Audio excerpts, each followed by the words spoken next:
Buenas tardes, maestro. ¿Cómo estás? Es un placer que te hayas venido a mi estudio. Muchas gracias, maestro. No fue difícil, estoy viviendo acá a 4 cuadras, Ah, Santa en Catarina. Arenales Himalaya. Ah, que ¿Cómo ya no se le, llama Malavia por ahí. cómo le vino el cambio de nombre de la calle? El cambio de nombre de la calle. Mi papá vivía ahí, por esa zona. Ah, También, estaba acostumbrado a que se llamaba Malavia. sabe que de la noche a la mañana lo Se pusieron, llamó ¿no? Armenia. Una mañana amanecimos y Cambia- tenía el nuevo nombre, República Árabe Unida. Sí, pero República, sí, claro. Y Armenia no, Armenia es la otra. Sí, Sí, del otro lado sí se sigue como Armenia. así Del es, otro lado de las Heras. así es. ¿Dónde aprendió usted los primeros, los, las primeras notas musicales? ¿De dónde viene? ¿Que su papá tenía pasión por la música, su Mi mamá? abuela tenía pasión por la música, era concertista de piano y tocaba mucho de música, mucho de oído, tocaba tangos, tocaba folclore. Se juntaban en una época, se juntaba Faluco, era muy joven, iban a los cumpleaños de mi abuela y llevaban músicos y cantaban con la guitarra, y mi abuela tocaba el piano y cantaban tangos también. Y tenía un coro de obreros en- por allá bueno, a la otra te voy a decir. Por las afueras de Buenos Sí, por Aires. las afueras de Buenos Aires tenía un coro de obreros, iba los domingos a las 7 de la mañana, a las 8 empezaban a cantar. Rarísimo, porque a las 8 no canta nadie. Tenían que tomar vino o mate, o mucho mate para cantar ¿No ellos. venían de la noche anterior? ¿Eh? Si no En venían de Pompeya. Tenía un coro de obreros en en Pompeya, y Pompeya. y iba a las 8 de la mañana los domingos y empezaban a cantar a esa hora. En Eh, Pompeya. en Pompeya. Y de ahí mis hermanos empezaron a estudiar piano en mi casa y yo tocaba de oído lo que ellos tocaban con la maestra. ¿Todo el instrumento en el piano era? Sí, empecemos con el piano, después un poco la guitarra, Ah. pero a mí me gustaba más el piano.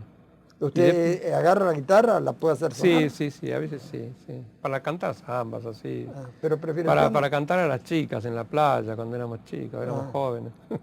Sí, porque llevar un piano a la playa creo que está prohibido. Ahora se puede, con esto se Sí. puede, pero son muy caros para ponerlos en la playa.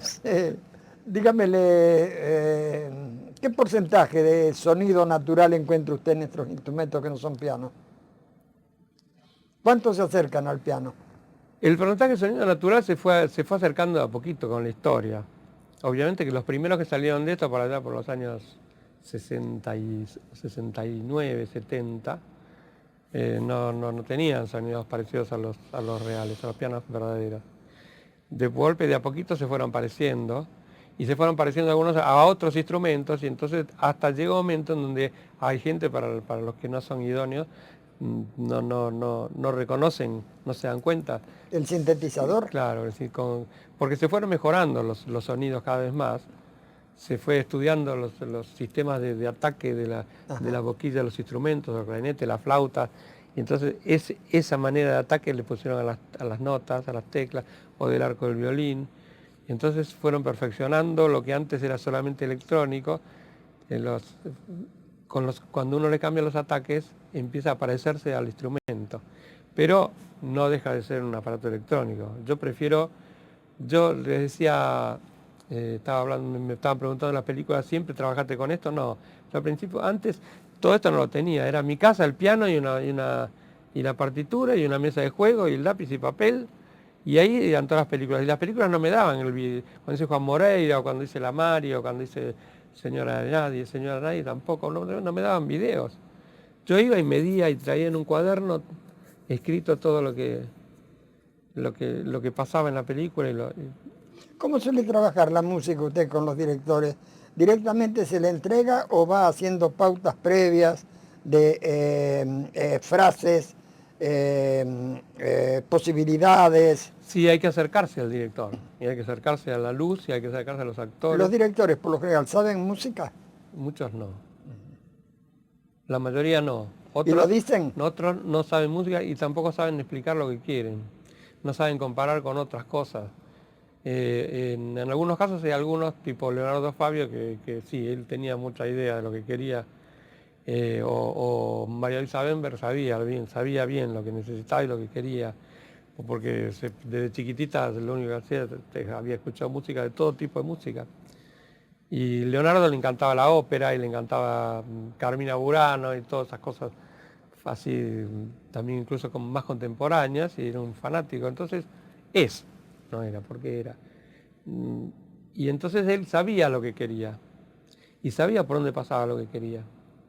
¿Y usted le llevaba la frase musical a desarrollar? Sí, sí, sí. ¿Cómo iban haciendo? Y ¿Él nos se iba las acercando, rechazaba, sí, las sí. aceptaba, las modificaba? En general, sí, después que se habla mucho sobre la película, se acerca unas y se ve, no solamente que se habla del libro, y se ve eh, algo de imágenes, porque el vestuario, la manera como actúan los diferentes personajes, la luz, cómo está funcionando. Entonces todo eso es lo que hace que la música sea de una cierta manera, de un cierto estilo.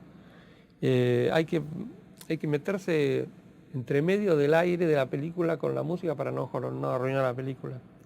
Y, y es decir, yo no creo en esos que dicen, haceme música para una película y todavía en la película no se la mostraron nunca. Y después utilizan esa música, tienen que tener mucha suerte. O si no, para hacer el montaje, utilizan la música para hacer el montaje y todo, y lo hacen abstracto. Y yo no, nunca, yo no creo, yo creo que además la música va funcionando como funciona la película, así que no tiene una forma como de canción cuando está puesta sobre la película. Salvo algunos directores que ponen los temas enteros o los temas con la forma que tienen los temas propios conocidos, a lo mejor, como Woody Allen, por ejemplo, que sabe muy bien poner la música, porque además es músico él. Entonces sabe bien poner la música. Y él pone siempre la música que más le gusta porque es la música que él hace. Entonces ya conoce ese estilo y esa manera muy bien. Pero en general hay que ir ir formando la música de acuerdo a lo que va planteando la película. ¿Usted toma un tema y después lo desarrolla Sí, o sí. cada secuencia es un tema distinto? No, hay desarrollo del tema. No siempre aparece de la misma duración y de la misma manera el tema. Claro, y el mismo Pero hay tono. hay otros temas. Hay un tema A que es fundamental, un tema B. No. Y a veces lo lleva un instrumento distinto. Y a veces lo toca un instrumento diferente, que el que lo tocan los títulos o lo que lo toca Claro, en el final. claro. Y otras veces es una inversión del tema y a veces las armonías son las mismas, pero el tema, la música pasa por otro lado. Entonces tienen alguna connotación con el tema principal los otros, o son opuestos. Eso es mucho como en la comedia musical, o el tema de amor, el tema de la pelea, el tema del malo, el tema del bueno, cada uno. Es decir, eso también se habla y se planifica con el director. A veces hay directores, bueno, usted lo conoce por su métier, que hay con una sola música hacen toda la película y es una maravilla por ahí. Nino Rota trabajaba una melodía en muy distintos tonos y muy distintos planteos emotivos, ¿no? Claro. El maestro Nino Rota, Sí, inolvidable. sí. Inolvidable, maravilloso. Después de estar en la cima, continúa siendo El Padrino, por ejemplo, donde ya si nos había deslumbrado no quedaba palabra para comentarlo. Claro, sí, es decir, que hay otros como tipo Ennio Morricone, italianos, que también que van variando, pero el tema fundamental es que tiene una potencia, una fuerza que es ineludible que uno salga del cine sin que se lo acuerde. Así es, en el 41 yo lo había practicado Bernard Herrmann en El Ciudadano. Sí, Bernard Herrmann. Bernard Herrmann trabajaba también con el Ciudadano Kane, ¿eh? ¿Sí? Sí, trabajaba con Hitchcock, ¿no? Sí, hizo Hitchcock, sí. Sí, era un hombre muy solicitado, pero él elegía las películas. Qué suerte que tenía. Sí, era un hombre Sí, con es muy difícil eso. muy sólido en su profesión, Sí. verdaderamente. Quedó en la memoria. Bueno, entonces hay una época en donde yo agarraba y escribía la música en una partitura y después iba y llamaba a los músicos, lo dirigía y no había vuelta. Ahí la que se hacía tenía que ser. Ah. Sin haber visto la película en casa con un video, yo la había visto un montón de veces en Moviola y medido perfectamente todas las cosas. Entonces tenía que, a los tantos segundos tenía que pasar tal cosa en la partitura y así estaba toda marcada. Lo que pasaba y uno estaba dirigiendo la música y se grababa en un día o en 2 días como mucho. Porque era muy cara la grabación, maestro. No, porque no se pasaba la imagen, ¿eh? Pero no era. Ah, por los músicos. Muy pocas veces, acá en Argentina yo recuerdo que se haya pasado imagen y haya estado la orquesta grabando. Pero si algo le dolía a los productores, era la cantidad de profesores que había en esa orquesta. Sí, normalmente eran alrededor de 22, 25. En los tiempos que yo le digo, alcanzaban a 50. Claro, porque no, tampoco la calidad de grabación no eran las mismas. No solo eso, sino que lo que protestaba el productor era que cuando esa película se pasaba en un cine de Villa Devoto, que tenía un solo parlante que estaba mal, no había ninguna necesidad de que fueran 50 los profesores que estaba pagando esa noche. Claro, bueno. Sí, pero esos son a veces sistemas que uno utiliza para gastar menos. Pero no me... La película tiene que tener la música linda, bien hecha y bien tocada. Por supuesto. Uno trata siempre que sea lo mejor. Por supuesto, acuérdese Sí, la después trompeta de los Nino cines. Rota en La Estrada, por ejemplo. Sí. Bueno, pero en los cines, incluso en Fonalex, a veces le decían, bueno, ahora vamos a escuchar la película cuando la hacían, y decía, pero no se preocupen por los parlantes porque no andan bien. Entonces, lo que tardaban días y días en regrabar y hacer toda la película y hacer la música, y como con la orquesta en vivo se grababa. Y entonces después pedían perdón por los parlantes porque iba a sonar mal, era terrible. Estamos Justo en el hablando lugar este lugar tiene que sonar bien. del estudio que se considera el mejor en Latinoamérica, Claro. Fonalex. Y después había otro estudio que vino después, que también decían exactamente lo mismo. Cuando pasaban la película decían, los parlantes no están bien. Y ahí iban todos los técnicos iban a escuchar y los productores a ver cómo había quedado y le decían, los parlantes no están bien. Entonces era como para levantarse e irse, pero no sé, era un sistema. Acá en este momento, por ejemplo, muchas de las películas las pasan la primera pasada, la llevan al Gaumont. Y el Gaumont es un cine que tenía un sonido maravilloso. Cuando yo vi de Ennio Morricone, la misión, la misión, gracias, en el Gaumont, y se escuchaba la catarata que caía, y se escuchaba los pasos de los soldados que pasaban caminando por al lado de la catarata, y se escuchaban los pasos a pesar del ruido del agua, que eran de una potencia enorme. Bueno, eso ahora deben haber vendido todos los equipos de sonido y pusieron una vitrola atrás, porque las películas que se presentan por primera vez ahí es terrible de malo. Y se sigue usando, y el instituto las manda ahí, y la ven ahí, la gente la ve ahí, es una desgracia. Porque los directores se rompen todo para que suene bien. Entonces no tienen derecho a hacer eso. El que suena mal, tiene que sonar mal porque está mal hecha, no porque el cine tiene mal sonido. Creo que era Olivera, que una vez iba a exhibir una película de su productora que se llamaba Buenos Aires Rock en el Normandí, y fue a hacer una prueba en el Normandí, que era la sala que estrenaba. Y había 16 altoparlantes, 16 Sí, parlantes, sí. de los cuales solo funcionaban 7. Y así se habían pasado las películas desde hacía 10 o 12 años. Nunca había Claro, porque nadie después nadie toca nada. No. Por lo general existe la mala costumbre de que con tal que se escuche el diálogo, el sonido ya ha cumplido con su función. Claro. Y lo cual nos queda todo restando, nos quedan los soldados que van caminando junto al torrente y no se escuchan sus pasos. Claro, pues eso también, obviamente. Esas riquezas que tienen las películas sí. que pasan desapercibidas. Sí, pero cuando están bien hechas las películas tienen todos los sonidos al más imperceptible, pero muchas veces a mí me pasaba también que decían, baja la música que no se oye el clic. ¿Qué clic? Y dice, porque le tenía que prender la camisa y era que el clic de aprendida de la camisa, se tenía que escuchar eso y bajen la música. Y a mí no me volvía loco. Porque a veces había una lancha, pasaba una lancha y decía, mirá qué lindo el lago con la música esta. Decía, y por ahí, bueno, ahora pongan la lancha. Decía, poneme abajo la música, pues subime el motor de la lancha. Entonces te matás cuando te pasan esas cosas. Porque a veces que una cosa ayude a la otra, sí, pero que una cosa anule a la otra es como terrible. Bueno, pero son las historias del cine, siempre pasa lo mismo. Son las a los historias actores del también les cine y pasa eso. de la gente que hace cine. Hay gente que no está tan capacitada como para poder manejar a todos los artificios que tiene a su servicio.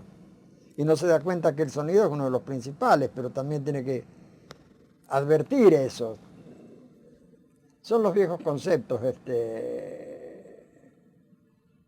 Yo me acuerdo del maestro Ondeani grabando en Lumitón. Llegaban de la Asociación del Profesorado Orquestal alrededor de la 1 de la mañana en dos micros, a Ajá, Munro. sí. Y estábamos todos los muchachos jóvenes allí para escuchar la música.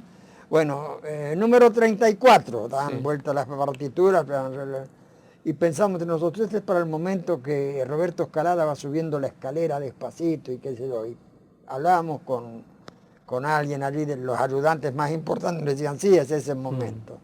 Y ahí íbamos viendo la película a través de la música que estábamos Claro, porque escuchando. tenía el número 34, sabías a qué parte, en qué parte de la película correspondía, más o menos iban. Bueno, también sí, había una continuidad de eso, sí. Claro, sí. Pero lo que más nos entusiasmaba era escuchar el leitmotiv de la película, ¿no? Claro, Me, para ver si ganaba, a ver me cómo. acuerdo cuando Christensen grabó con el maestro Andriani Pobre Mariposa Mm, para Noche de Bodas, una película del 42, mm. de Leo Reisman creo que es. Tarirararirarirana, esa es. Sol, sol, la, fa, mi, re, do, re, mi, do, si.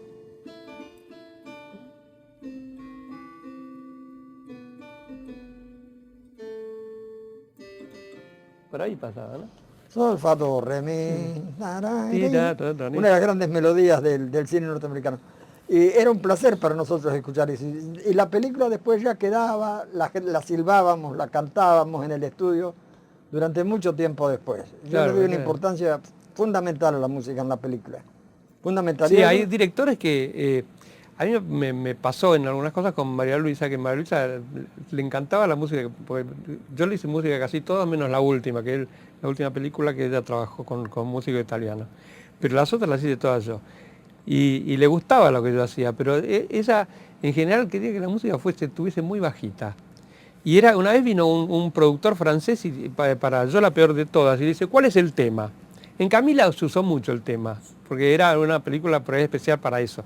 Pero con Yo la peor de todas, ella decía, acá no, casi no hay música, es el silencio de las monjas, no existe la música, todo muy chiquitito, tiene que ser todo muy suave, tiene que ser muy chico. Luis María dice, casi que no se oiga. Y entonces vino un productor francés y escuchó el tema final. Y el final me encantaría que fuese una voz de mujer sola que canta, que es como ella, como si fuese la monja, que canta sola y con mucha cámara, una contralto. Bueno, y entonces, y al principio en los títulos estaba esa misma puesto con orquesta, y en el final estaba y en la mitad había unos toquecitos, más o menos que tenían que ver con esa música, o algunos bailes antiguos, con flauta dulce y unos tambores, una cosa así que lo hacían por la época de Sor Juana. Bueno, y entonces el francés le dice, qué lindo es el tema. Dice, ¿cuántas se repite muchas veces? No, dice, este está nada más que en los títulos y en el final. Dice, pero señora, este tema nada más que para los títulos del final va a poner este tema, le dice. Y entonces ella dice, sí, sí, porque la película casi no tiene música. Dice, pero es un desperdicio, dice, porque el tema, cuanto más lo escucha, después la gente se va y se queda con el tema, no, pero yo en este caso no quiero eso. Entonces, bueno, dice, lo que pasa es que es así, dice, hay directores que el tipo al final no puso, los franceses no pusieron la plata para la música. A ella no le importaba mucho porque podía hacer lo que más le gustaba. Además había esperado tanto en su vida para poder hacerlo que llegó su época y hizo lo que quería realmente. Pero me llamaba la atención eso. Hay directores que a veces la música, si la música te llama demasiado, le arruinas la película.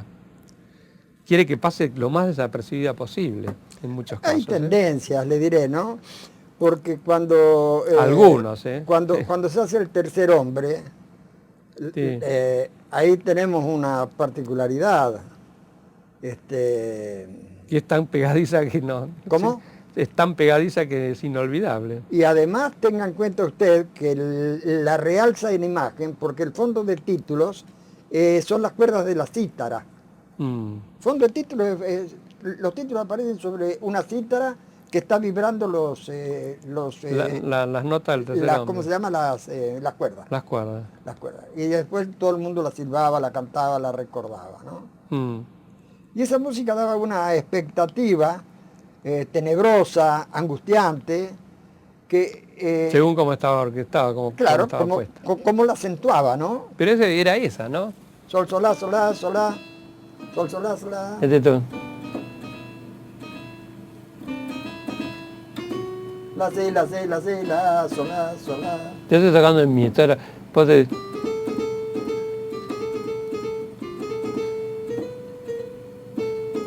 es dificilísimo mantener una película con eso, ¿eh?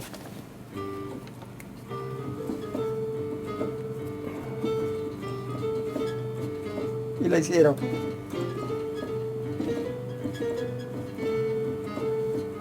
Pero es difícil que toda una película así. Sí. Había una segunda melodía que era Vals del pequeño Café Mozart. Sí, esa me la acuerdo. Do, si, la, sol, sol, la, si, do, si, la, do, si. Bueno, estamos haciendo una competencia de canto acá. Mejor que cante usted que cante yo. El público y los visionadores de este material lo van a ver con más agrado, o lo van a escuchar con más agrado. No, pero sí, esa para que sea de golpe, esa música puede ser dramática y puede ser... También está... Na, nari, rarararari, tarari, rarararari, larari, rabarabada, tirara, taratata. Esa es de Ennio Morricone. ¿Sí? De Ennio Morricone también es tan simple y tiene tanta fuerza, y eso son 3 acordes, nada más. Y a veces es así, hay logros que son... Bueno, cuando me pasó lo de Camila, me pasó que me dijo, no se te ocurra poner ninguna, porque yo hago música electroacústica también, yo hago música muy contemporánea. Y estuve en el Instituto de Itela y cuando estudié música, estudiamos música dodecafónica y las obras que tenía que hacer eran obras dodecafónicas y con serialismo o si no, música electrónica. Y toda la instrucción fue pasando por ahí, primero haciendo las armonías normales, pero después llegando a lo más contemporáneo. Y ella sabía eso, que yo hacía música muy contemporánea. Me decía, yo no quiero que me pongas ni una disonancia en la película. ¿Ah, sí? Sí, no quiero que... Solamente cuando aparece una cabeza en un momento que hay un acorde disonante, aparece una cabeza en una pica. Pero si no, me dice, no me pongas ninguna, tiene que ser todo de una enorme dulzura. Y bueno, ella sabía lo que quería. Ajá. Ella sabía lo que pedía. Ajá. ¿Para qué película era? Para Camila. Para Camila. En Camila fue así. Que era como como un drama. Melodrama. Es posible que así, ¿no? A ojo de pájaro, que tuviera que hubiera hecho una consideración precisa, porque la disonancia guarda una cierta relación con una modernidad, ¿no? Claro, y sí. ¿La comparte o no? Sí, ¿Sí? Sí, claro. No íbamos a poner los primeros compases de Rhapsody in Blue, ¿no? No, porque donde está pleno de disonancias. Claro, y pasa por el jazz y pasa por otro color. Claro, pasa por un color que no iba a tener en la época de Rosas, no la iba a tener. Una música más apacible, más que diera el tono de época en que transcurría la película, ¿no? Claro, que era de una gran simpleza, por ejemplo, que te decía.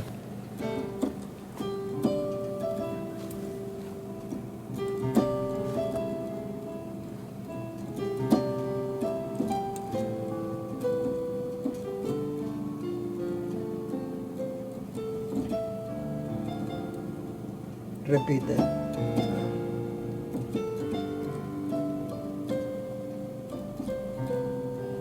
Muy dulce. Claro. Muy dulce, muy sentimental, muy romántica. Claro. Muy suave, apacible. No pasa nada y el mundo se está viniendo Después abajo. cuando empezaba a pasar, se iba para arriba. ¿Qué hago? Que salga de cuadro. Mire, Un cachito a su derecha. cuando hay ciertas partes donde ella se quedaba, pero cuando ya después se va así.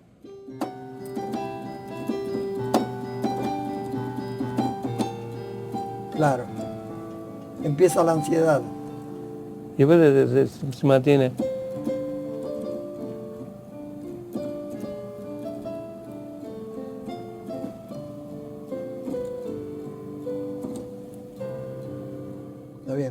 Es decir, que vuelve a la paz. Está bien. Pero en una parte empuja. Hemos vivido el problema, pero lo tenemos que aguantar tal como está. Se apacigua. Sí, Se apacigua. se vuelve a quedar. Muy bien, es un paralelo musical que muy bien adecuado a la imagen. Claro, lo que iba a pasar después lo que pasa en la película. Claro. Es decir, que de una gran bondad aparece también, porque en la película pasa eso, siempre es así, es como que él se pega para... Están tan enamorados. Y además hice una comedia musical con esto. Hice una comedia musical, aparte de la película. Pero todavía no se hizo. Está hecha. Vamos a ver, algún día se va a hacer. ¿Con qué temática? Con esa. Y con la misma temática. De Camila. Y ¿Cuál el es tema principal el primer trabajo que hace en cine, María? El primer trabajo, hice una en Francia cuando yo estaba, porque yo viví 2 años en París. Y estudiaba en la radio y televisión francesa y en el Conservatorio de París. Y en el servicio de la Recherche, que se llamaba, que ahí se enseñaba música concreta. El que enseñaba era Pierre Schaeffer, que era el creador de la música concreta. Era todo con sonidos grabados, y al principio era con discos y después era con cintas que pasaban y repetían el mismo sonido varias veces y se iban mezclando varios grabadores entre sí, salía una música. Era música más de ruidos que de alturas de instrumentales.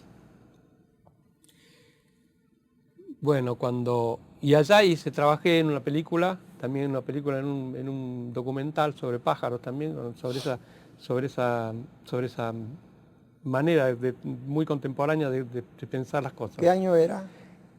En el 70. 70. 69, 70, por ahí. Ajá.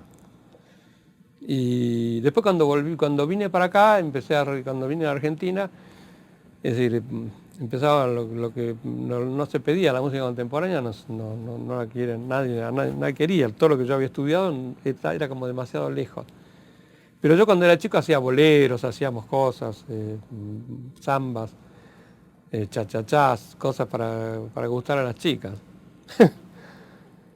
y entonces ya un día apareció Pocho Leyes y me dijo, mira, estoy hablando con Fabio por intermedio de amigos. Y me dice, ¿vos sabés dirigir coros? Sí. ¿Sabés escribir para orquesta? Sí. No estuve hablando con Fabio, tengo algunas ideas, dice, pero tenemos que desarrollarlas, porque hay que hacer una música para una película. Entonces digo, que es una película sobre Juan Moreira, qué sé yo, nos vamos a juntar y vamos a charlar, ¿viste? Y fuimos a ver con algunas imágenes y todo, y empezamos a charlar. Y yo estaba recién llegado, hacía 6 meses que había llegado.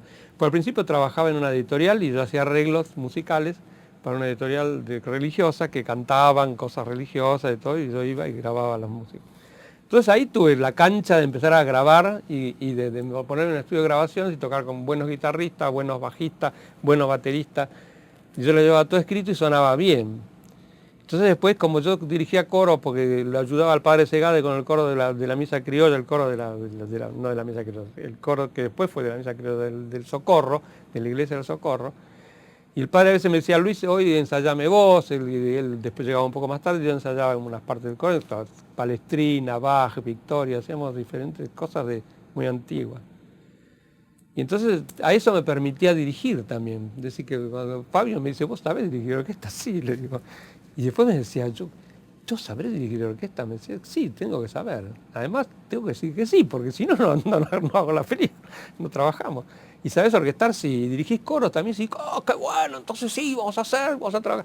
Y escuchó una obra que está acá, que la había sacado de la música. Son del año, que yo la hice en el año 69 en Francia, y que se había hecho... que la habían hecho, que es música electroacústica, y que la hizo la radio municipal, sacó este disco en la Argentina, que es una música muy de avanzada, de cómo la concepción. Y Fabio escuchó esto que no tenía nada que ver con el Moreira, decía, esto es el Moreira, decía. Y entonces, después salió que no, que también era una melodía y que también era pegadiza y que también tenía que tener momentos, pero en ciertos momentos tenía que tener una explosión y una cosa de locura que lo logra en la película. Hay ciertos momentos de la película, hay una cosa media barroca que sale, ven muerte, que se escucha el coro que grita, ven muerte, ven muerte, ven muerte. Y Moreira pasa por por una laguna y levantaron todos los bichos de la laguna, las ranas, todo al mango, bien arriba, y el coro cantando y una orquesta barroca tipo Bach. Y entonces todo eso se transformaba en una cosa parecida a esta, porque la música se había transformado en bichos, en animales y en los golpes del caballo en el agua. Y entonces era como que sí, él sabía lo que quería. Él quería las dos cosas mezcladas, las dos cosas que chocaran.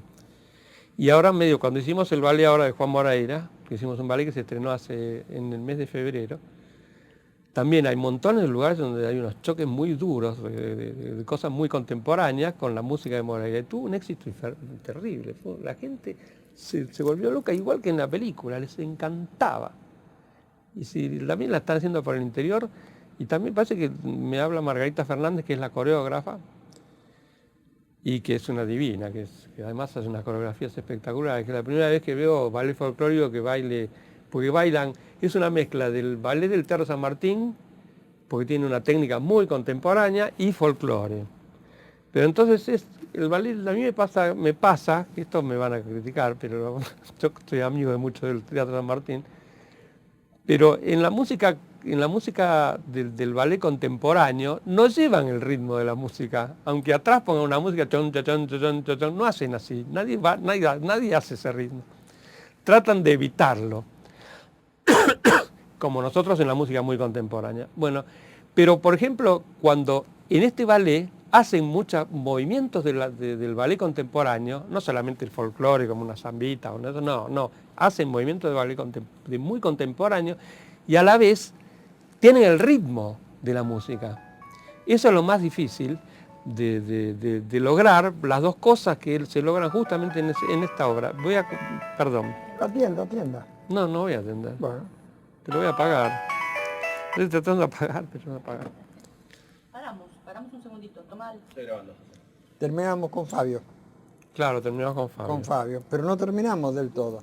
Y... ¿Le aceptó toda la música, Fabio, que usted hizo o alguna quedó afuera? No, porque en algún momento fue la única vez que tuvimos 4 meses grabando. 4 meses pensando y grabando, porque además era nada. La música de una película se hace en 2 semanas, 3 semanas. Pero fue muy largo. Y entonces hicimos algunas cosas que él medio como que no la vio demasiado para la película. Y quería un final, en el final quería una cosa muy especial. Y en ese momento yo, como trabajaba en esa editorial religiosa y estábamos grabando el órgano de Santo Domingo con Scioli que tocaba, y Scioli era amigo mío. Y entonces yo estaba grabando el órgano de Santo Domingo con micrófonos, con un Revox, una pequeña consola y un grabador Revox y micrófonos adentro entre los tubos del órgano. Ajá. Entonces estábamos grabando Bach, pero así, pum, pum, pum, se escuchaba una maravilla, porque en el Santo Domingo si lo pones a 10 metros se escucha toda la reverberación de la iglesia, no sirve. Entonces ahí escuchabas el órgano como sonaba adentro. Eso es maravilloso, yo me metí entre los tubos. Entonces cuando le conté eso a Fabio, me dice, ¿vos estás grabando el órgano de Santo Domingo? Sí. Y me dice, ¿por qué no lo metemos órgano? Entonces dice, bueno, ¿por qué no? Eso lo hacemos con órgano al final. Entonces pusimos el final, lo llevé una noche, Scioli, porque de día no podía tocar porque había misas y todo. Le llevé la partitura, la estudié un ratito y después yo le marcaba le marcaba el tempo para que siga el tempo de la música, porque él estaba más acostumbrado a tocar Bach y todo eso, él tenía sus propios tiempos, y ahí era cuestión de meterle percusión y poner un violincito que hacía ting, ting, ting, ting, una guitarra que hacía ran, que marcaba así. No podía hacer el tiempo cualquiera. Además habíamos pensado ponerle que el Chango Faría Gómez iba a venir, y vino, y iba a tocar 20 canales de bombo. Teníamos 4 canales para grabar todo eso, nada más. Pero iba a tocar el bombo un montón de veces. Entonces iba a quedar todos unos bombos, como 1000 bombos tocando eso, pram, pram. Entonces tenía que hacer un ritmo muy cuadrado. Entonces otra vez tocar, le decía a Scioli, Héctor, tocarlo de nuevo. Dice, porque nos vamos de tempo. Entonces, pum, al final lo tocó fenómeno. Y se grabó adentro de los tubos.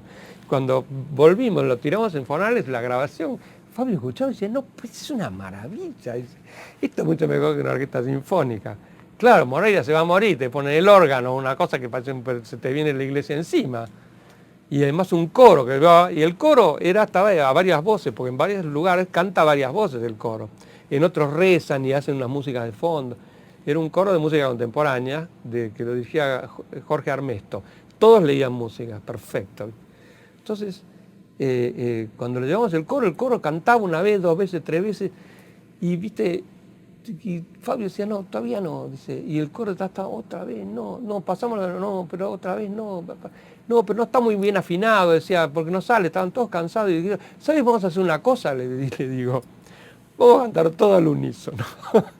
El final era, arriba del órgano, todos cantemos al unísono porque ya no daban más nadie de hacer voces y todo. Entonces, a ver qué pasa, y empezaron a cantar al unísono y se hizo una magia, porque era como cantar el va pensiero, ¿viste?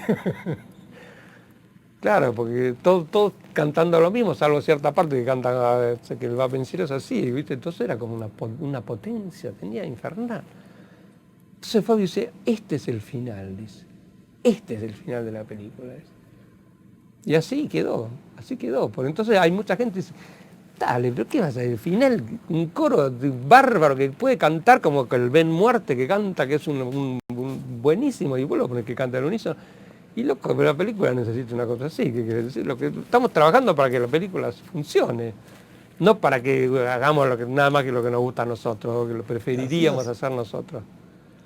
Y eso hace que, de golpe, en la medida en que yo hice toda una carrera musical. Yo estudié piano con Roberto Locatelli y en el conservatorio me aburrí, y entonces estudiaba con él, pero él me dijo, usted no va a ser nunca un gran intérprete. Y entonces un día le llevé cosas que yo estaba componiendo y las tocó fantástico, mucho mejor que yo. Y me dijo, esto es una maravilla, cosas tipo Aguirre y tipo cosas casi folclóricas con acordes más contemporáneos. Y me dijo, Serra, usted se tiene que dedicar a la composición. Pero si usted lo toca más rápido que yo, digo, esto usted lo puede hacer también. Me dice, yo si pudiera hacer esto ya lo hubiera hecho. Yo no sé hacer esto, me dice. Yo sé tocar muy bien el piano, pero esto no lo sé hacer.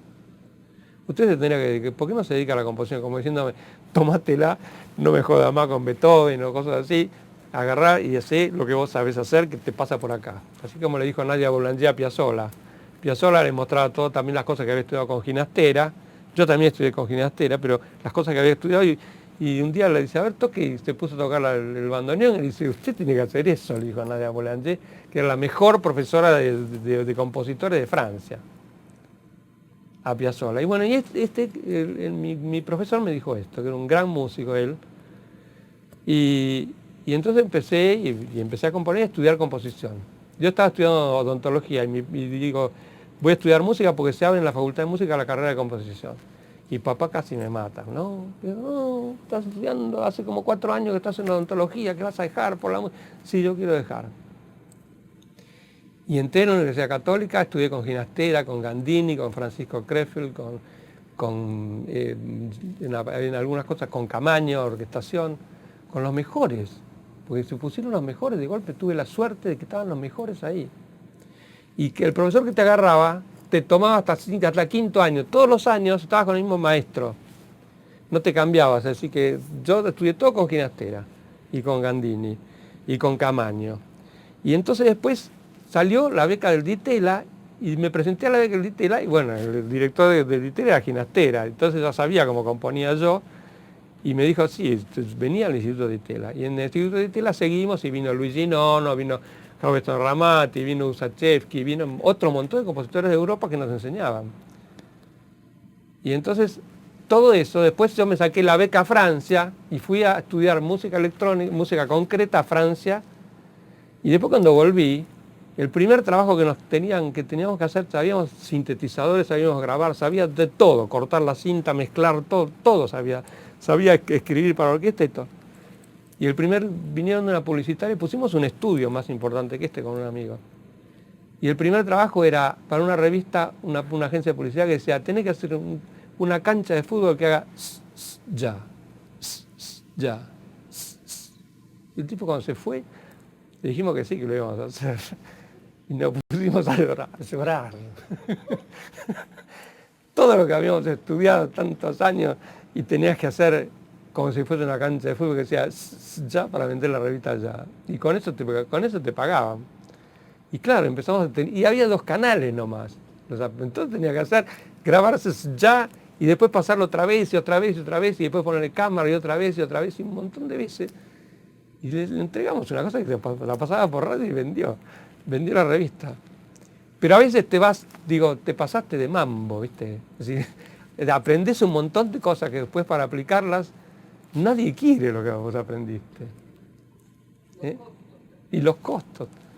Entonces así nos pasaban. Después, bueno, pero de a poquito fui... Y en las películas tengo que aplicar un montón de cosas que que en el conservatorio tenés que desechar un poquito. Si estudiás música contemporánea, no podés hacer un balsecito. O cuando Tiner me dice, yo quería poner el bolero Frenesí, pero tenés que ponerme en la Mari, me dice, pero no, me sale carísimo el bolero Frenesí. Me tenés que fabricar un bolero como Frenesí. Entonces, yo le hice un bolero que sonaba y con la orquesta de la época de Frenesí, de los años 45, por ahí. Y lo puso y sonaba, pero tenés que estudiar y ver cómo está orquestado y tenés que orquestar igual. Entonces, todo eso lo sabés. Y todo eso es lo que necesita la película. Y hay montones de otros compositores que siguieron haciendo música muy contemporánea, yo sigo haciéndola también, pero siguieron entonces, pero no se quieren, no se les dobla la muñeca para hacer una música que no sea la que ellos hacen. Pero yo así no podía criar mis hijos, porque terminé siendo profesor de un conservatorio y no vas mucho más lejos que eso. Y yo así con esto pude trabajar en cine, con montones de técnicos fantásticos, con directores muy, muy buenos, con actores fantásticos. Pude trabajar en teatro con la música, que mi música, hay actores que te dicen, yo escucho lo que vos haces y me sale mucho mejor la actuación. Y que te digan eso, y que son todos tipos que son de primera todos, son actores buenísimos, y que están en vivo con la música. Eso no, si hiciese la música, solamente la música avanzada, nunca en mi vida hubiera pasado por ahí, ni hubiera tenido eso. Entonces, es como una emoción haber podido hacer todos esos trabajos, desde algunas cosas tan pegadizas como la música de Mirta, de todas las épocas, para recibirla, que venga y que ella es capaz de hablar con el presidente más importante de la tierra, y con el pobre más pobre de los pobres.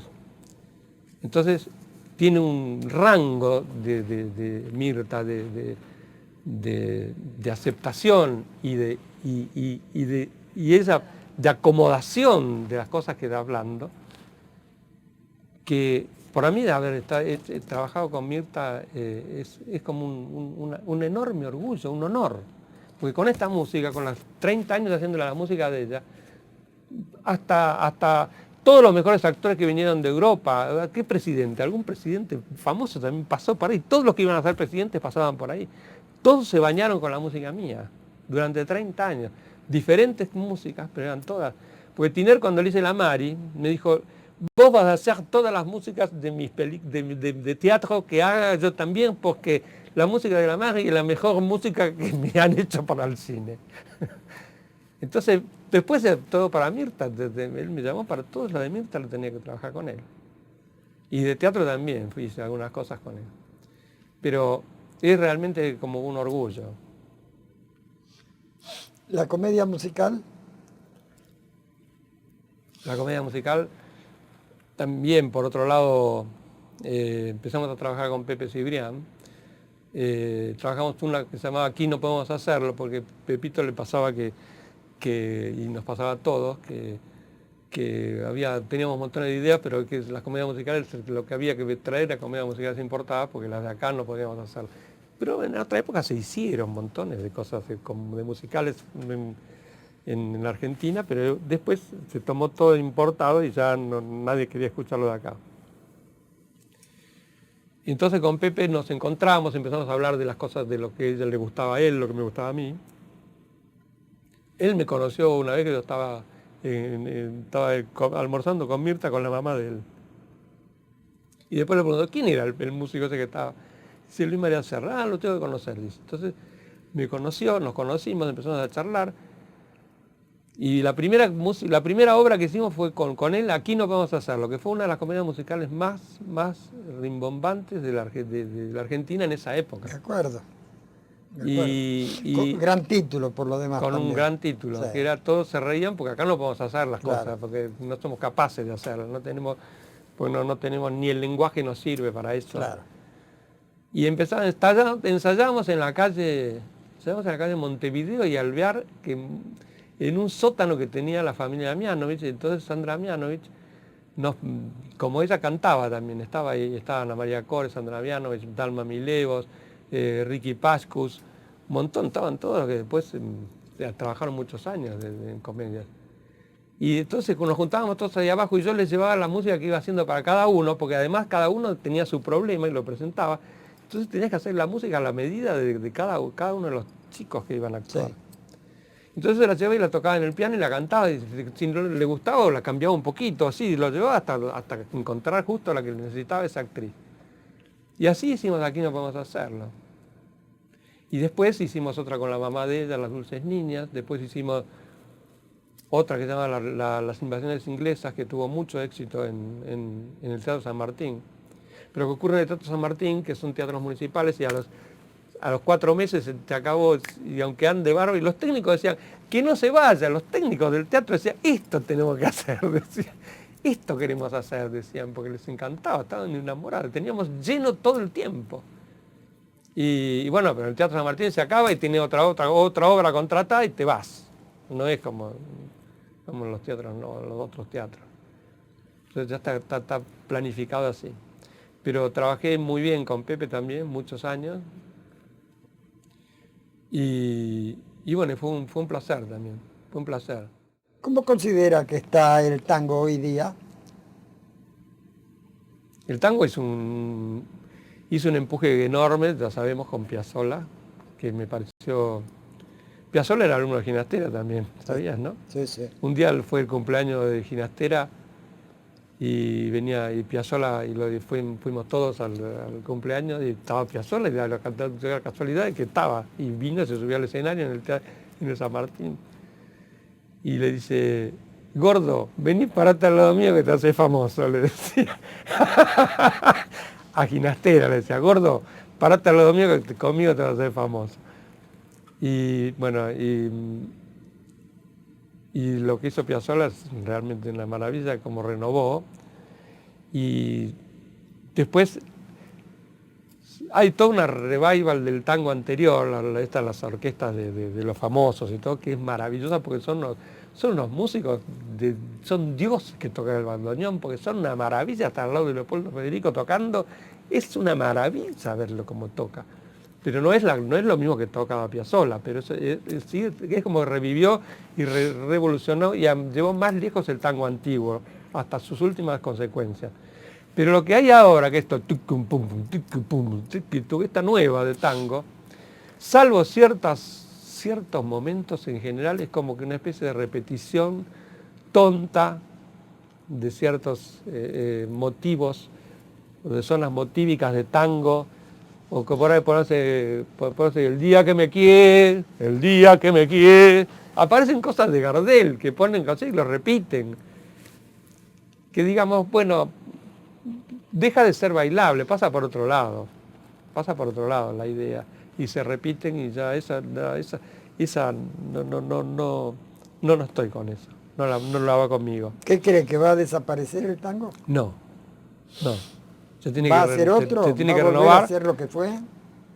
No, lo que fue ya fue tan bueno que es imposible que vuelva. Yo lo vi a Piazzolla en el 46, en el Tango Bar, Ajá, cuando cantaba con él a Aldo Campoamor. ajá, Fíjese qué años. 46 ya, claro, ya. Yo estaba haciendo la conscripción, salía corriendo a la conscripción para pagar $1 el café en el Tango Bar, corriente al 1200, y escucharlo a Piazzolla de 14 a 17. Mira, eso es bueno, está bien. Y después cuando viene Nadia Boulanger. Claro. Después cuando él se va y aprende... Cuando se estudia con Nadia. Viene Claro. con la disonancia. Claro, que empieza, mezcla una parte de Bartók, pero sin olvidarse de Juan Sebastián Bach. Sí, con lo que vendrá, ¿no? Claro, sí se junta Bela Bartók y junta parte de la armonía, armónicamente también de lo que hace Bach. Sí, armónicamente sí. Entonces mezcla casi dos músicos enormes y además el talento que tenía él mismo, que era muy, muy especial. El otro día hablando con Favero le contaba que yo para mi primer película lo que hice a Piazzolla, y Piazzolla estaba partiendo para Puerto Rico. Entonces le compré un tango de él que él no lo quería, nunca más lo volvió a tocar. Se llamaba Cigane Tango. Mira, Cigane Tango. tipo tango gitano, tipo. Sí, pero más de gitano tenía el título. De gitano tenía el título. Una hermosa melodía. Una hermosísima melodía. Y la instrumentó el maestro Slister, Víctor Slister. Buenísimo. Era Buenísimo. un vienés excepcional, sabía Sí. todo. Hermano de Hedy Krila, entre paréntesis, Ajá. de la actriz Hedy Krila. Así que, bueno, en ese momento Piazzolla hizo música para varias películas, en la década del 60. Claro. Hizo música, por lo menos 10 películas hizo en ese momento. Después lo que pasa es que después ya le pedían totalmente la música más, absolutamente de él. Entonces en Europa trabajó también. Pero Claro. con tango. Claro. Creo que hace la estrategia de la araña con Bertolucci, me parece. ¿eh? Sí, no sé, Creo que sí, no te podía asegurar. Ajá. Pero yo sí, más grande que Piazzolla, hubo igual de grande, pero y el tango me parece que va a ir por donde abrió Piazzolla, que vendrán, aparecerán otros, porque no, tiene que aparecer. Recuerdo orquestas de aquel tiempo, Troilo, Fresedo, Di Sarli, D'Arienzo. Sí, de escucharla, sí, del Sí, brillo que tenía. Si había alguna en particular que les agradaba a usted. Sí, Fresedo me gustaba porque era como más, tenía algunos efectos especiales las orquestas. El arpa. Sí. perdón. Era, y después para bailar era más que dirigía a los cantantes, D'Arienzo, que lo dirigía adelante, al cantante, para que no se vaya de tempo, que dirigía cuando estaba cantando. Además, corría el escenario marcándole al músico que hacía la interpretación en ese momento. Sí, era muy especial. Algunos lo imitan. Sí. ¿Cuál es la melodía suya que más le parece acertada de todas las que escribió? Es difícil hacer la elección y capaz que es una pregunta incómoda, pero la mantengo. Usted hizo música para grandes películas. Acabamos de hablar de La señora Bember, acabamos de hablar de Leonardo, La Mari, de Daniel. Sí, La República Perdida. Miguelito De Miguel Pérez. Pérez. Pero esa estaba pensada también para el pueblo, era pasada por otro lado. Entonces, veamos cuál fue la más difícil para usted, encontrarle la melodía que correspondía a esa imagen. Encontrar la melodía que... Lo que pasa es que es una cosa que yo no puedo, no la domino yo. Es decir, es una cosa que a mí me sale después de ver y meterme mucho en la película. Miguel Pérez, por ejemplo, en La República Perdida, yo decía, repitamos la música esta, no, haceme una nueva para acá. Bueno, para acá podemos repetir aquella porque pasa tal cosa, después no, hacemos una nueva. Tiene 120 músicas. La película La República Perdida, todas no totalmente distintas, pero dentro de la misma onda, pero son todas diferentes, ¿Así? Todas nuevas. Y la fundamental, que es esta, que es...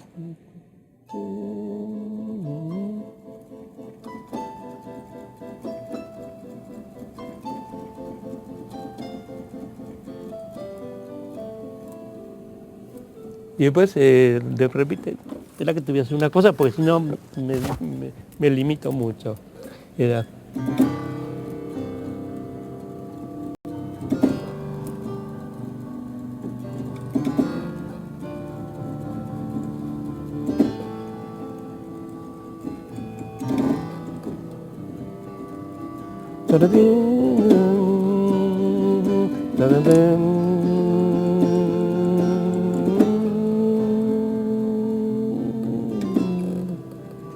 Y empieza de nuevo.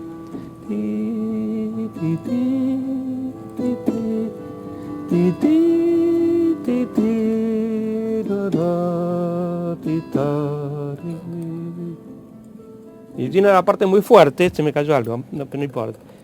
Tiene una parte muy polenta y otra parte muy como que de grandes multitudes vistas desde arriba, como si dijera.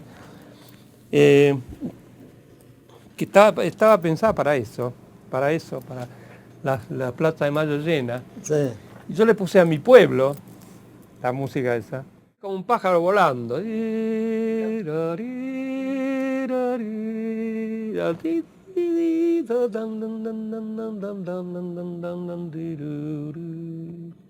nada. Y vos los tipos que vienen tocando los bombos y le pones eso y es como que se transforma en otra cosa.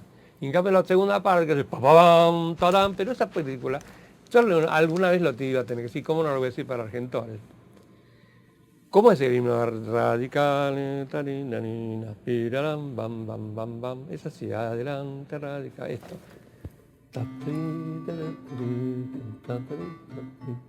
El productor de esa película, Miguel era el Partido peronista. Radical. Miguel era y es. Bueno, yo ahora soy, pero yo cuando era chico no era peronista. Mi papá tampoco, a mi padre lo echaron de todos los trabajos y a mi mamá también se quedó sin, era profesora, la echaron de los colegios, todo. Pero entonces no era yo muy peronista. Y el que hizo el libro de la República Perdida es radical a muerte. Entonces había una mezcla ahí, éramos tres tipos diferentes. Entonces yo dije, la puse esa, adelante radical, la música da algo del sonsonete de radicales tiene que tener acá. Entonces ese golpe abajo era de adelante esta.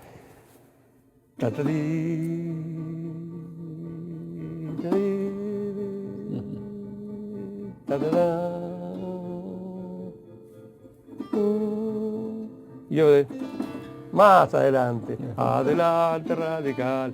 Eso tiene que ver con los radicales.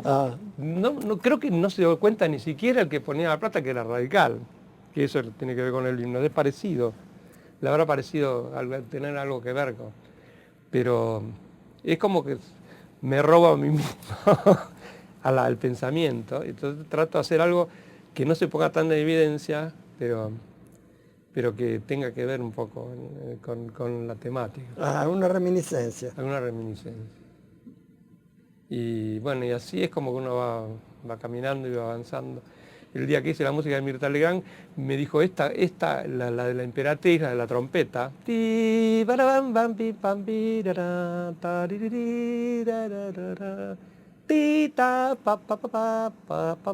Bueno, esa, Daniel me dijo, tiene que ser como una reina que entra. Porque todo el decorado está preparado para eso, me dice. Es como si entrara una reposa, imagínate que entra una reina, dice. Entonces le hicimos una trompeta virtuosa arriba, golpeando. Entonces la quisimos grabar en Buenos Aires. Y claro, yo había escuchado cosas de Maurice André, el trompetista, el francés, que venía, ¿te acuerdas? Que tocaba el Vivaldi y todo, que era una maravilla, con una trompeta chiquita.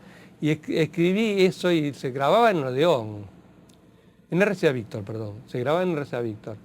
Y entonces llamé el mejor trompetista que había en ese momento acá, no importa los nombres, y lo tocó, y si estaba la orquesta toda armada abajo, tocaron todos, que se fueron, y no, después de tocarla 20 veces, nunca la pude tocar muy bien.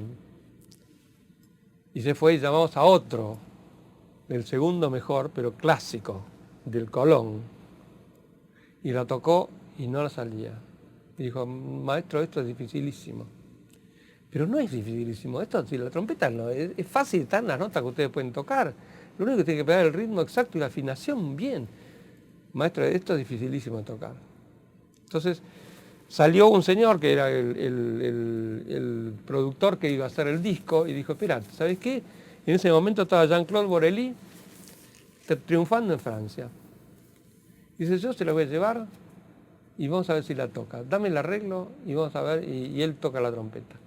Y la tocó, pero la tocó de una, porque él lo vio. ¿Viste? Y la tocó, ¿viste? Facilísimo, como quien toca, ¿viste? Y era un trompetista de música popular. Es decir, que primero fue un solo de trompeta y después la orquesta lo acompañó. Claro, tocaba con la orquesta, la Ah. trompeta tocaba con la orquesta, pero cuando venía el trompetista, Sí. la orquesta ya había grabado la había grabado toda su parte y el trompetista tocaba arriba y Sí. nunca, no la podía tocar así. Y entonces la hicieron grabar en Francia y de en Francia salió esto, como la obra se llamaba Emperatriz, puse 14 Oscar para una emperatriz, entonces Jean-Claude Borelli. Y se llamó así acá. Emperatriz es el título del primer tema, que es el que lo tocó y que lo usa Mirta, que es mío, y lo usa Mirta. Y todos los demás es Gotas de lluvia sobre mi cabeza, El Padrino, tema de Lara, Los molinos de tu pensamiento, Romeo y Julieta, Historia de amor. Son todos temas de películas famosas que toca Borelli. Y que entonces por eso a veces este tipo, bueno, tocaba decir, no, pero es medio mersón, Borelli, que se toca. Pero que Emerson, ¿sabe cómo toca trompeta? Me Es una acuerdo el maravilla. tema de Lara que Genial, acaba de nombrar ustedes, acompaña a Julie Christie en Doctor Zhivago, Claro. maravilla. Sí, además aparecen allá en Europa, hay músicos excepcionales que también hacen música popular y son excepcionales. En muchas cosas nosotros tenemos que aprender muchas cosas, todavía la Argentina tiene que aprender. En cantantes también, ¿viste? Nosotros no tenemos muy buenos cantantes. Ahora con las cuestiones de las comedias musicales están saliendo mejores. Pero cuando vos ves que yo ahora estoy haciendo Hamlet con Gené. Y trabaja Maika Migorena, Esmeralda Mitre, y hace Ofelia. Y Mike está haciendo esgrima y cuesta la pelota para terminar con una esgrima bastante fuerte. Y cuando vos ves los actores norteamericanos, los tipos hacen esgrima fantástica. Sale el mismo que está haciendo una esgrima y luchando tipo una maravilla entre 2 o 3 de la época del romanticismo. Después ese mismo lo ves en otra película que hace y baila y es una genia como baila. Después cantan como los de ABBA, que viene Meryl Streep y canta como una maravilla, además de ser una actriz enorme, canta y baila y canta espectacular. Y en los títulos canta ella, no te dobla nadie, ¿viste? Y Pierre Brosnan canta él, no lo dobla nadie. Y vos si lo mirás a Pierre Brosnan, ¿qué tiene que ver? ¿Cómo va a cantar ABBA este pibe? Y sí, canta. Y canta fenómeno y no desafina ni una nota. Entonces sí, no, pero con la máquina que hay ahora desafina, lo podés afinar. Lo podés afinar, pero estos tipos saben, ¿viste? No son giles. Y entonces te das cuenta como que hay tantas cosas que tenemos, que toda nuestra juventud que tiene que aprender. Cuando vos decís Piazzolla, ¿cómo haces para suplantar a Piazzolla? ¿Cómo seguís para allá de Piazzolla? Si Piazzolla estudió con Ginastera, estudió con Nadia Boulanger y encima era un tipo que ya cuando tocaba tango era genial. Hay una anécdota. Entonces, ¿quién va a reemplazarlo? Tenés que traer un capo que lo reemplace. En un momento, ¿viste? Cuando se va a Europa, lo van a despedir al puerto, creo que se va en barco, porque me parece que hay una escalerilla, ¿sí? Y le preguntan, ahora que se va Astor, ¿qué le puede decir a los músicos argentinos? Y la respuesta fue que aprendan música. ¿Viste? Bueno, yo te estoy diciendo lo mismo, pero mucho más largo. Lo dije y se fue. Ajá. Sí, nos pasa a nosotros eso, ¿viste? Veo que es una especie de referente Piazzolla para usted, ¿no? Claro, porque es admirable. Ha salido 4 o 5 veces en la conversación. Es admirable, claro, y tiene que ver con la música de nuestro país y bueno, y trajo música de otro lado y sale de la misma zona, porque Piazzolla sabía hacer dodecafonismo, sabe hacer serialismo y estudió todo eso con Ginastera, seguro que lo estudió. Y con Nadia también, pero con Nadia le hizo hacer lo que él sabía. De que aproveche lo que él sabía. Pero, es decir, que sabe mucho más que para hacer solamente tango. Sí. Y bueno, los poetas que teníamos de tango eran mucho más que poetas de tango. Eran tipos que hacían unas obras que eran una maravilla como escritores. Las cosas que decían. Y de golpe te escribían una letra de un tango y vos decías, no hay desperdicio en lo que está diciendo. Es verdad. Entonces lo mismo que a veces Sabina, que a mí no me gustan mucho los temas por donde pasa, pero que tiene sonetos, escribe unos sonetos que son una maravilla, encuentra la palabra justa para el momento indicado, entonces ahí vos decís, este no es, este no está improvisado tomando mate en su casa y escribió, no, ¿viste? Pasa por otro lado, el tipo este es un capo, como te pueda gustar o no te pueda gustar, ¿viste? Pero son buenos. Sabe que viene un musical con Sabina, ¿no? ¿Sí? Lo está escribiendo Fernando Castells, Y buenísimo. el colaborador de Campanella. Y claro, seguramente va a tener las canciones mejores de él. Seguro. Claro. Sí, buenísimo. ¿Qué tiene entre manos, maestro? ¿Tiene alguna película? No, en este momento no. Está Hay una dedicado- película que estamos haciendo con Mórtola, pero no se puede hablar demasiado porque está ahí, que está saliendo y que es mejor que Sí, salga. escuché hablar de eso. Creo que la hacen si la hacen en San Luis. Sí, Sí. sí. Está Y un después poco estoy parada. haciendo esto con Juan Carlos Con Gené, Gené. sí, que es un elenco muy bueno y realmente Juan Carlos también es una fineza de buscar cada cosa donde tiene que estar y donde se tiene que mover y cómo se dice y cómo se habla y todo. Es un tipo de... Gené me dice, se pasó como 30 años todos los meses de febrero dando clases sobre Shakespeare.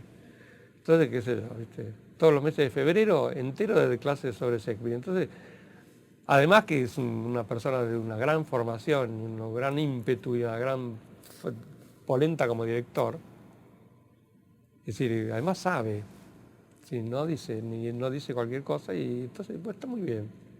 Estoy muy contento. ¿Para cuándo la van a tener lista? Para julio. Ajá. ¿Ahora, Julio? Sí, Ah, inmediato ya. sí, el 22, 23 de julio, ojalá en el Alvear. Ah, muy bien. Pero también hay que estar y hacer, y sí, como todo. Y estar bebiendo lo que hace cada actor y viendo y estar muy cerca de los ensayos. No tanto como los actores, porque los actores se matan. Yo no tengo esa